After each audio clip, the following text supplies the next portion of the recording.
আমাদের জাতীয় মাছ ইলিশ মাছ। হ্যাঁ বন্ধুরা, এই হচ্ছে ইলিশ, অনেক বড় একটা ইলিশ। হ্যালো ফ্রেন্ডস, আসসালামু আলাইকুম। কেমন আছেন আপনারা সবাই? আলহামদুলিল্লাহ আমি ভালো আছি। প্রতিদিনের মতো ছোট্ট একটা ব্লগ নিয়ে চলে আসলাম আপনাদের মাঝে। বন্ধুরা, আজকে আমি এই ইলিশটা দিয়ে নতুন একটা রেসিপি তৈরি করব এবং আপনারা কিন্তু অবশ্যই আমার ভিডিওটা পুরোটা দেখবেন, তাহলে কিন্তু আপনারা এই রেসিপিটা একটু দেখতে পারবেন এবং শিখতে পারবেন। তো আমি মাছটা প্রথমে কেটে নিলাম। মাছ তো অবশ্যই কাটতে হবে। তো এই হচ্ছে মাছটা একদম সুন্দর করে আপনাদের পছন্দ মতো সাইজ করে কিন্তু অবশ্যই মাছটা কেটে নেবেন। যেহেতু এটা অনেক বড় ইলিশ, এটার জন্য কিন্তু আমরা 2 ছায়া করে মাছটা কেটে নিব, ঠিক আছে? তো এই হচ্ছে, দেখুন বন্ধুরা, আমি মাছটা কেটে নিয়েছি। মাছের মধ্যে ডিম ছিল, তো এই হচ্ছে ডিম। আর এই সব এখানে এই মাছের সবটুকু মাছ এখানেই আছে। তো আমি কিন্তু কিছু ডিম মাছের মধ্যেও রেখে দিয়েছি, আর কিছু ডিম আমি বের করে ফেলেছি। তো যাই হোক বন্ধুরা, আমরা কিন্তু আজকে নতুন একটা রেসিপি তৈরি করব। সেই রেসিপিটা অবশ্যই ফলো করবেন। আর একটি কথা বলতে চাচ্ছি বন্ধুরা, আমি কিন্তু ইলিশ কিনতে ভালোবাসি, রান্না করতে ভালোবাসি, কিন্তু খেতে কিন্তু একদম ভালোবাসি না। হ্যাঁ, এটা আসলে অনেকে বিশ্বাস করবেন না, কিন্তু এটাই সত্যি কথা। আমি ইলিশ মাছ একদমই খাই না। আমি ইলিশ মাছ খাই না, ঠিক আছে, কিন্তু আমার কাছে কিন্তু ডিমটা খুব ভালো লাগে। তো যাই হোক বন্ধুরা, দেখুন আমি মাছ রান্না করার জন্য কী কী উপকরণগুলো লাগে সেগুলো আমি আপনাদেরকে দেখিয়ে দিচ্ছি।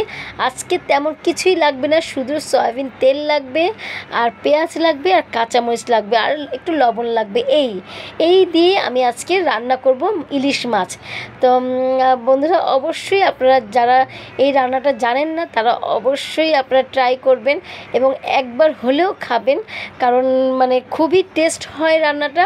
তো অনেকে বলবেন যে আপু, আপনি তো আসলে ইলিশ মাছ খান না, কিভাবে আপনি বুঝবেন যে এই রান্নাটা কেমন টেস্ট?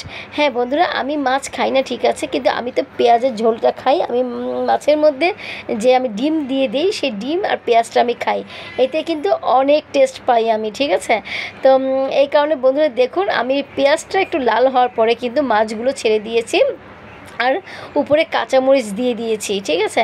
তো এখন কিন্তু আপনারা অবশ্যই লবণটা দিয়ে দিবেন, মাছের উপরে লবণ দিয়ে দিবেন, তাহলে কিন্তু মাছের ভেতরে লবণটা প্রবেশ করবে।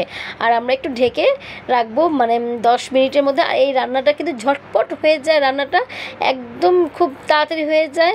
আর আপনি এটা কিন্তু অবশ্যই আপনি পোলাওর সাথে, ভাতের সাথে আপনি খেতে পারবেন অনায়াসে, খুবই মজা লাগবে, সত্যি বলছি। তো বন্ধুরা দেখুন, এই তো আমার হয়ে গেল সাদা ইলিশ, ঠিক আছে? আমি কিন্তু এই রান্নাটা আমি নিজেই বানিয়েছি এবং নিজেই আমি এই রান্নাটার নাম দিয়েছি সাদা ইলিশ। এই রান্নাটা সাদা সাদা হয়ে থাকে, তো এই কারণে আমি কিন্তু নাম দিয়েছি সাদা ইলিশ।